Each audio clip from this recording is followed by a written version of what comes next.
నమస్తే, BTV7 news కు స్వాగతం. నేను మీ సోని. వార్త వివరాల్లోకి వెళ్తే, వెలగపూడి సచివాలయం సమీపంలో అన్న క్యాంటీన్ ప్రారంభించిన సీఎం చంద్రబాబు నాయుడు.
ఇచ్చారు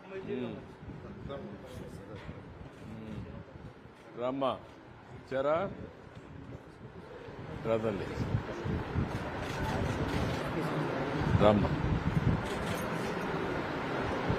రమ్మ గుడ్ డబ్బులు ఇస్తారు తీసుకోండి వాళ్ళు ఇస్తారు ఇట్రమ్మా రండి స్వామి బాగున్నారా గుడ్ రండి నమస్కారం రమ్మానండి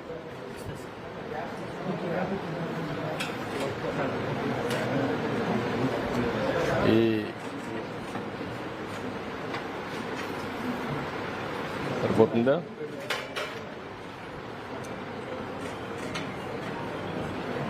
రమ్మా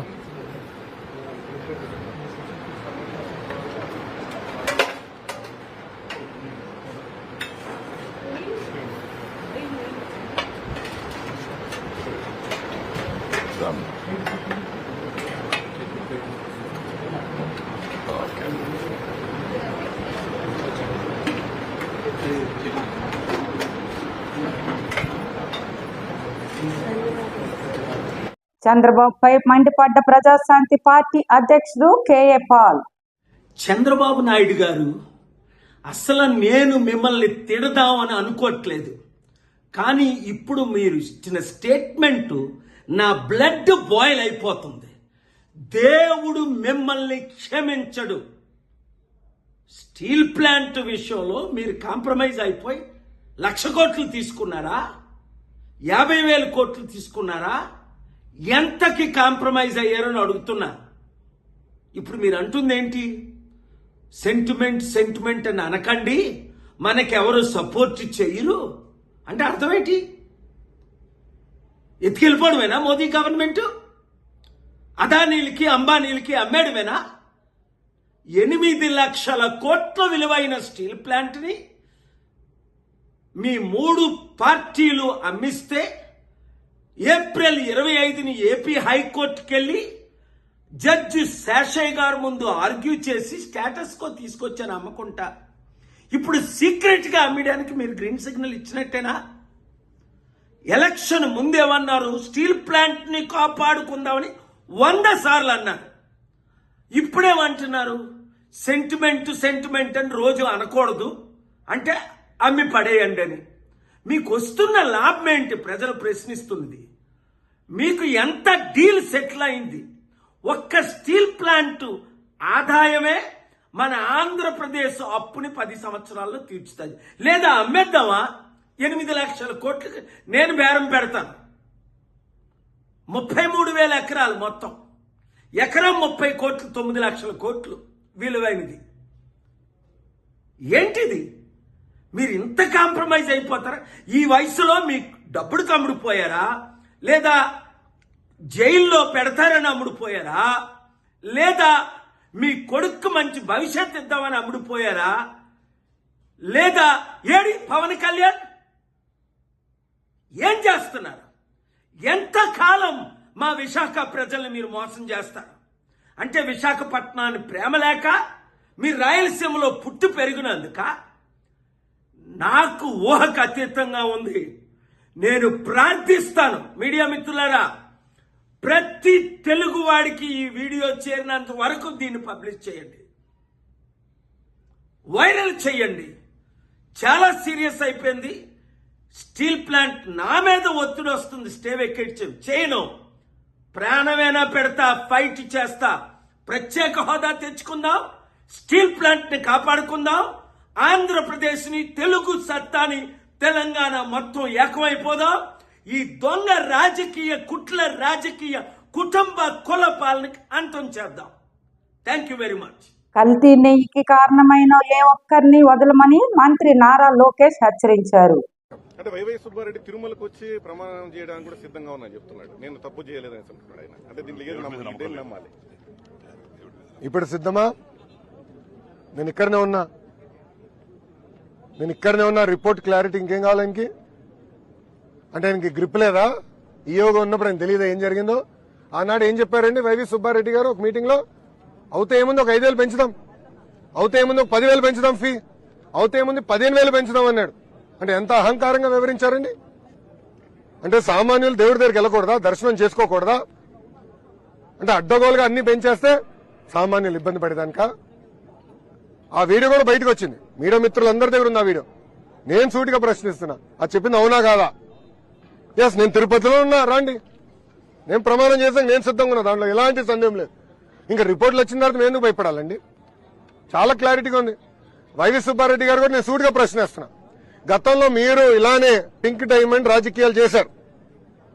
ఆనాడు ప్రత్యేకంగా నా పైన, మా ముఖ్యమంత్రి చంద్రబాబు నాయుడు గారి పైన ఆరోపణలు చేశారు. దేవుడు పింక్ డైమండ్ ఏదో దొంగలిచ్చామని. ఏమైంది స్వామి అది? 5 సంవత్సరాలు మీరు ఏం పీకారని అడుగుతున్నా. అంటే రాజకీయం చేస్తాం తప్ప పవిత్రత కాపాడుతాం మీకు తెలీదా అని సూటిగా వైవి సుబ్బారెడ్డిని నేను ఈరోజు ప్రశ్నిస్తున్నాను. మీరు ఆధారాలు చూపిస్తుంటే భూమన కరుణాకర్ రెడ్డి మాత్రం చంద్రబాబు గారి మీద విమర్శలు చేస్తున్నారు. దాన్ని ఏ విధంగా చూడాలి? దేవుడి పైన వాళ్ళకి నమ్మకం లేదు, ప్రజల పైన వాళ్ళకి నమ్మకం లేదు, ప్రజలు ఇచ్చిన తీర్పు పైన కూడా వాళ్ళకి నమ్మకం లేదు. ఇంకేం చెప్పాలా? అంటే ఆధారాలు ఉన్నాయి, ల్యాబ్ రిపోర్ట్లు బయట పెట్టాం, ఇంకేం కావాలి వాళ్ళకి? ఇంకేం కావాలి? శ్రీవారి లడ్డు తయారీలో జంతువుల కొవ్వు వాడుతున్నారు అన్న చంద్రబాబు వ్యాఖ్యలను టీటీడీ ఉద్యోగ కార్మికుల సంఘాల గౌరవ అధ్యక్షుడు మురళి ఖండించారు. చంద్రబాబు నాయుడు గారు చెప్పిన పద్ధతిలో జరిగింది అని నమ్మగలమా? దీని అర్థం ఏంటి? మీరు ఎవరి మీదో కోపాన్ని ఈ రకంగా బజారు పాలు చేయడం తప్ప టీటీడీ ప్రతిష్టని, వెంకటేశ్వర స్వామి ప్రసాదానికి ఉన్నటువంటి నాణ్యమైనటువంటి లేదా ప్రసాదంపై మీద ఉన్నటువంటి పవిత్రతని మీరు అపవిత్రం చేయడం కాదా? ఇది ఏ రకంగా సమంజసమైంది? చంద్రబాబు నాయుడు గారు, మీరు ఆలోచించండి. ముఖ్యమంత్రి స్థాయిలో తప్పులు సరిదిద్దబడడానికి మీరు ఈ రాష్ట్రం మొత్తానికి హెడ్గా ఉండేది. తప్పులు ఎవడన్నా చేస్తుంటే కఠినంగా శిక్షించండి, లేదా వాళ్ళ మీద మీరు ఏమేమి ఛార్జెస్ ఫ్రేమ్ చేస్తున్నారో వాటి ఆధారంగా శిక్షించండి. అదిగే కరెక్ట్. కానీ ఈ రకమైనటువంటి మీ స్థాయిలో కొన్ని ఆరోపణలాగా మీరు ప్రకటించేసి దాన్ని వివాదాస్పదం చేయడం, దాని నుంచి లబ్ధి పొందాలన్నటువంటి ప్రయత్నం చేయడం అనేది ఏ రకంగానూ సమంజసమైనటువంటిది కాదు. భక్తుల మనోభావాలను దృష్టిలో పెట్టుకోండి. ఉద్యోగాల్ని అవమానపరిచే రీతిలో మీరు వ్యాఖ్యానాలు చేయబాకండి అని చెప్పి నేను విజ్ఞప్తి చేస్తున్నాను. మీరు ఎవరి మీదో కోపంతో ఈ రకంగా చేయడం అని అంటే ఉన్న ఇంటికి నిప్పును తగలబెట్టుకున్నట్టుగా అవుతుంది. అదేదో ఎలుకను పట్టకపోయి చూరు తగలబెట్టారని చెప్పే సామెత ఉందే. మీరు ఎవరినో పట్టుకోవాలని చెప్పే పేరుతో టీటీడీ ప్రతిష్టని బజారు పాలు చేయడం, లేదంటే భక్తుల మనోభావాలతో చెలగాటమాడడం అనేది సమంజసమైనటువంటిది కాదు. ఒక సుదీర్ఘకాలం ముఖ్యమంత్రిగా పనిచేసినటువంటి చంద్రబాబు నాయుడు గారు, లేదంటే చంద్రబాబు నాయుడు గారు ఈ జిల్లాలో పుట్టారు, చంద్రగిరిలో. ఇక్కడ పుట్టి ఇక్కడ పెరిగి తిరుపతిలో చదువుకొని, తిరుపతిలో అన్ని రకాలుగా రాజకీయాలు నేర్చుకొని ఈరోజు ఈ ఉన్నత స్థానంలో ఉన్నారంటే మొదట బేస్ తిరుపతి. అట్లాంటి తిరుపతి మీద భాండాలు వేయడం, లేదంటే ఈ రకమైనటువంటి వ్యాఖ్యానాలు చేయడం ఏ రకంగా సమంజసమైనటువంటిది? ఎవరైనా మాకేమి పలానోళ్ళని రక్షించాలా, పలానోళ్ళని వ్యతిరేకించాలా అన్నటువంటి అజెండా మాకేమి లేదు. టీటీడీలో జరుగుతున్నటువంటి వాటి మీద అనవసరమైనటువంటి తప్పుడు వ్యాఖ్యానాలు లేదంటే తప్పుడు ప్రచారాలు చేయడం వల్ల చిట్ట చివరికి ఎవరికి నష్టం జరుగుతుంది? అల్టిమేట్గా మళ్ళీ టీటీడీకే నష్టం జరుగుతుంది.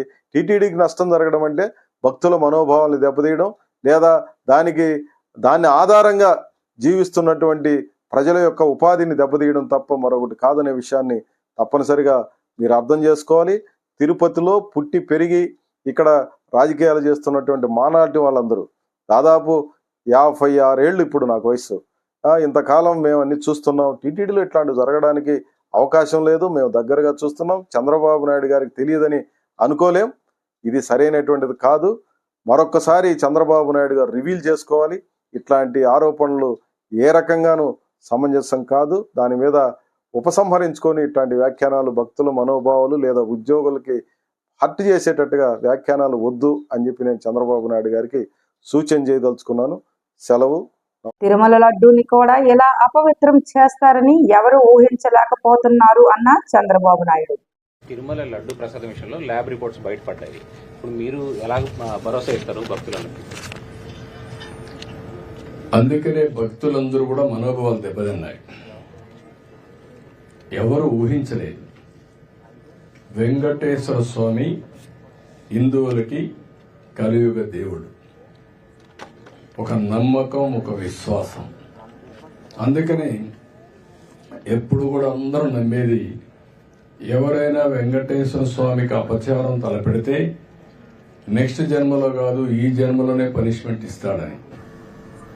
అలాంటి వెంకటేశ్వర స్వామి పవిత్రం చేయడం కోసం కడాన ప్రసాదాల్లో కూడా మీరు నేను ఏదైతే చెప్పానో అలాంటి ముడి సరుకులు ఏవైతే వాడారో ఇవన్నీ నాసిరకం కాకుండా అపవిత్రమైన ముడి సరుకులను వాడారు. ఆ విషయమే ఈరోజు టీటీడీ కూడా ఎంక్వైరీ చేసినప్పుడు, టెస్టులు చేసినప్పుడు బయటపడిన వాస్తవాలివి. ఇలాంటి దుర్మార్గుల్ని ఏం చేయాలో నాకైతే అర్థం కావడం లేదు. ఓసారి బాధ, ఆవేదన ఉంటుంది. కక్కుర్తికి కూడా అద్దులుంటాయి. కక్కుర్తి కూడా అద్దులు లేకుండా ప్రవర్తించి అంటే మేము ఏమైనా చేస్తాం అనే అహంభావంతో ముందుకు పోయారు. అందువల్లనే ఇలాంటి సమస్యలన్నీ వచ్చాయి. ఇక్కడే కాకుండా మీరు చూశారు తిరుమల పైన ఎంత మొత్తం శానిటేషన్ దెబ్బతీశారు, ప్రసాదాలు దెబ్బతీశారు, అన్నా క్యాంటీన్ దెబ్బతీశారు. కడాన వెంకటేశ్వర స్వామిని తీసుకుపోయి పెళ్లిళ్ళు పేరంటాలుంటే అక్కడ కూడా ఊరేగించే పరిస్థితికి వచ్చారు. నేను ఆ రోజు కూడా తప్పు పట్టాను. రాజకీయ ప్రయోజనాల కోసం ఒక వెంకటేశ్వర స్వామిని వాడుకోవడం కరెక్ట్ కాదు. ప్రజలందరూ కూడా, హిందువులందరూ కూడా జీవితంలో ఒక్కసారైనా వెంకటేశ్వర స్వామి దగ్గర రావాలి, దర్శనం చేసుకోవాలి, అదే మరి వారి కోరికలని చెప్పుకోవాలని చెప్పి వస్తారు. అలాంటి నమ్మకమైన ప్లేస్ ని మారించడం చాలా దుర్మార్గం. ప్రక్షాళన ప్రారంభించాం. ఇప్పటికే చాలా వరకు ఇంప్రూవ్మెంట్స్ వచ్చాయి. దీన్ని లాజికల్ గా తీసుకెళ్తాం. ఏవైతే మాకు ఆధారాలు దొరికితే అలాంటి వాళ్ళపైన కఠినమైన చర్యలు కూడా ఉంటాయి. ఎవరైనా సరే తప్పు చేస్తే శిక్షించాల్సిందే. దానికి కూడా దోహదం. ఇంటి వద్ద తిరుమల సెట్ వేసి చాలా విన్యాసాలు చేశారు. విన్యాసాలు చేసి పైశాచిక ఆనందాలు పొందారు. అందుకే నేను చెప్పింది ఏంటంటే ఈ రోజే కాదు, చాలా రోజులు భక్తులందరూ మనోభావాలు దెబ్బతిని చాలా మంది చాలా విధాలుగా బాధపడ్డారు.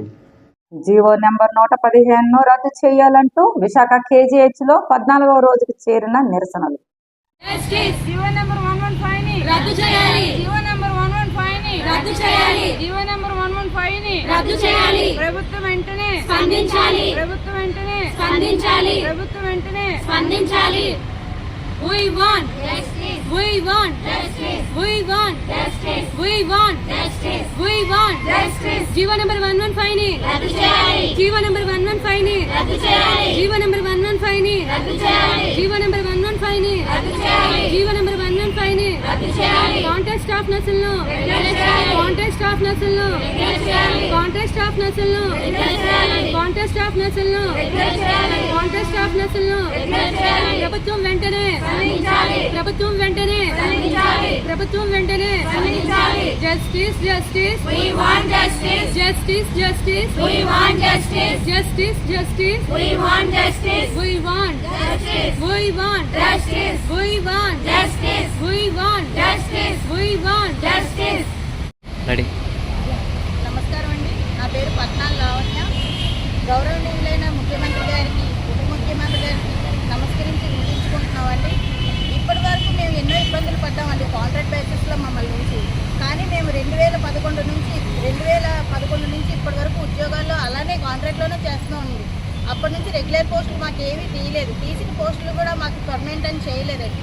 ఎంతోమంది ఎన్నో ఇబ్బందులు పడ్డా, ఆరోగ్య సమస్యలు వచ్చినా, ఎన్నో ఆర్థికంగా ఇబ్బందులు ఫేస్ చేసినా కూడా మేము అలాగే మా వృత్తి విషయంలో మేము వెనకంజ వేయకుండా ముందుకే నడిచామండి. ఇళ్లలో కానీ బయట కానీ ఎన్ని సమస్యలు వచ్చినా అందరికీ మేము ఉన్నామనుకొని మేము అందరికీ సేవ చేసాం. కానీ ఈరోజు మా సేవల్ని ఎవరు గుర్తించట్లేదండి. మేము ఎన్నో ఇబ్బందులు పడుతున్నాం, బాధలు పడుతున్నాం. మాకు రిజర్వేషన్ అనేది లేదు. మేమందరం డిఎంఈ ద్వారా ఎగ్జామ్స్ రాసి అన్నీ మాకు మెరిట్ ఉండి మేము సెలెక్ట్ అయిన వాళ్ళం అండి. ఇప్పుడు కాంట్రాక్ట్ బేసిస్లో ఉన్న వాళ్ళం అందరూ దయచేసి మమ్మల్ని గుర్తించాలి సార్. మా సైడ్ నుంచి ఇది ఒక విన్నవించుకుంటున్నామండి. అలాగే మాకు రావాల్సింది ఏది కూడా మేము ఒక లోన్ పెట్టుకోవాలన్నా అవ్వట్లేదండి. కొంచెం చదువుకోవాలన్నా ఆర్థిక ఇబ్బందులతో చదువుకోలేకపోతాం. మా పిల్లల విషయాల్లో కూడా చాలా ఇబ్బందులు పడుతున్నామండి. ఒక స్థలం తీసుకోవాలనుకున్న ఎంతో ఇబ్బందులు పడుతున్నాం సార్. మాకు ఇవ్వాల్సినవి ఏమీ మాకు అందట్లేదు. ఎవరి ద్వారా మాకు గుర్తింపు అందట్లేదు సార్. ఎన్నో ఆరోగ్య సమస్యలు ఉన్నాయి, ఎన్ని ఇబ్బందులు పడుతున్నామో సార్. డ్యూటీకి వచ్చేటప్పుడు వెళ్ళేటప్పుడు ఎన్ని ఉన్నా కూడా డ్యూటీకి ఏ రోజు ఇప్పుడు కూడా నిరసన 1 గంట తెలియపరుస్తున్నాం కానీ సార్ ఏ పేషెంట్లకి మేము ఇబ్బంది పరచట్లేదు. వార్డ్స్లో అందరం చేస్తూ కొంతమంది వచ్చి నిరసన తెలియజేస్తున్నాం సార్. అది కూడా మేము పేషెంట్లకి కానీ ఎవరికి కానీ ఏ ఇబ్బందులు తెలియజేయట్లేదు సార్. దయచేసి మమ్మల్ని గుర్తించండి. ముందు రానున్న పిల్లలకు కూడా ఇప్పుడు మాకు ఈ ఉద్యోగం రెగ్యులర్ చేస్తేనే కదా సార్ మా ఫ్యామిలీస్లో మెడికల్లో ఉంటే మంచి భవిష్యత్తు ఉంటుందని మేము సపోర్ట్ చేయగలం కదా సార్. ఇప్పుడు ఇన్ని సంవత్సరాల నుంచి మా వాళ్ళు కూడా మమ్మల్ని అడుగుతున్నారు కదా సార్. ఇంత చదువుకొని మీరు ఇంకా రెగ్యులర్ కాకుండా ఇలా కాంట్రాక్ట్ బేసిస్లోనే ఎంతకంటే అలా ఉంటారని చెప్పి మమ్మల్ని అడుగుతున్నారు సార్. మా ముందు చదువుకున్న వాళ్ళు, మా తర్వాత చదువుకున్న వాళ్ళు అందరూ మంచి ఇంట్లో ఉంటున్నారు సార్. మాకు రెగ్యులరైజేషన్ కావాలి కదా సార్. మా గవర్నమెంట్ మేము ఉన్నామని మమ్మల్ని గుర్తించండి సార్. దయచేసి తెలంగాణలోని, ఒరిస్సాలోని ఆల్రెడీ మాతో పాటు తీసిన పోస్టులన్నీ రెగ్యులరైజ్ అయిపోయిందండి. కానీ మాది మాత్రం రెగ్యులరైజ్ అవ్వలేదు. ఇంతమంది ఇన్ని ఇబ్బందులు పడుతున్నామండి. దయచేసి మా అందరి మీద దయించి కాంట్రాక్ట్ బేసిస్ స్టాఫ్ నర్సులు అందరినీ రెగ్యులర్ చేయవలసిందిగా విన్నవించుకుంటాం.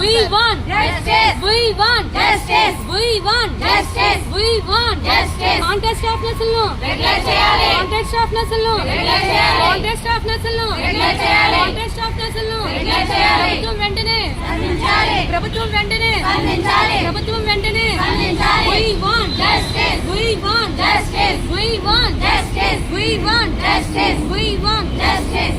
గత ప్రభుత్వం హయాంలో తిరుమల ప్రసాదంపై అనేక ఫిర్యాదులు చేసినా పట్టించుకోలేదని మాజీ ప్రధాన అర్చకుడు రమణ దీక్షితులు అన్నారు. పరిమాణాల్లో కూడా మనం కోవిడ్ వచ్చినప్పుడు దాన్ని సగానికి సగం తగ్గించాము, వినియోగం తక్కువ, భక్తులు లేరని చెప్పి. అది కూడా ఒక తప్పే. అప్పుడు కూడా నేను అబ్జెక్ట్ చేశాను.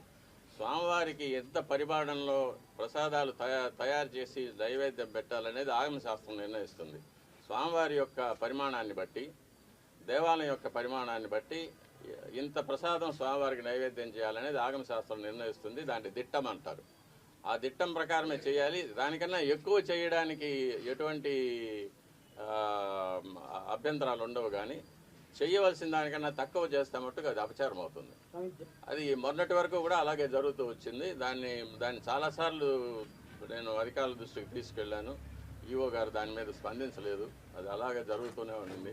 ఇప్పుడు ప్రభుత్వం స్పందించి స్వామివారికి ప్రసాదాలు అనేకంగా తయారు చేసి, నాకు తెలిసినంత వరకు మేము కైంకర్యం చేసేటప్పుడు గరుడ సేవ నాడు బంగారు వాకిలి వరకు సుమారుగా ఒక 100 గంగాళాలు ప్రసాదం నైవేద్యం పెట్టేవాళ్ళం.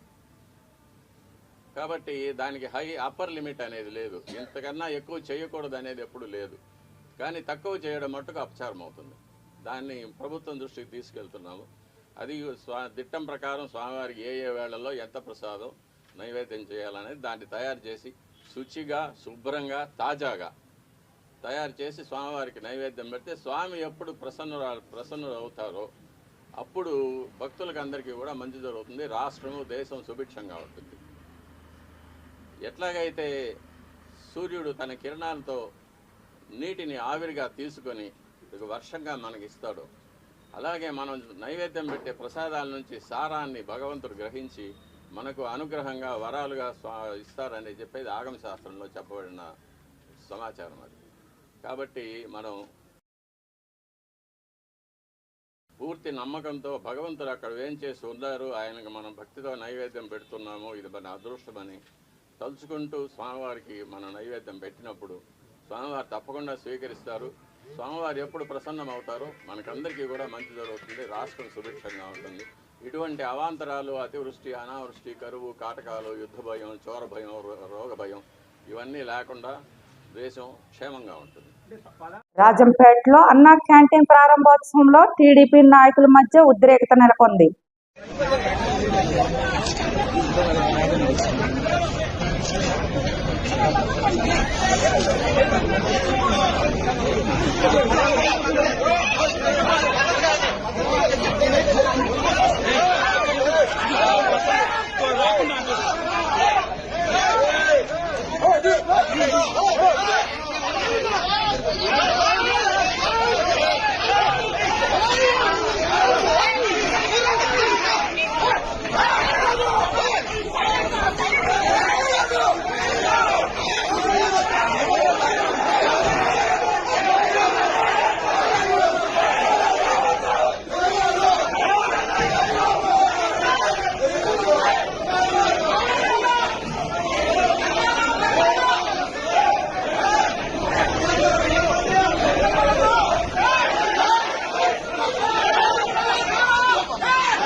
శ్రీ శ్రీ శ్రీ వరహాలక్ష్మి నరసింహస్వామి నిత్య కళ్యాణం అంగరంగ వైభవంగా నిర్వహించారు.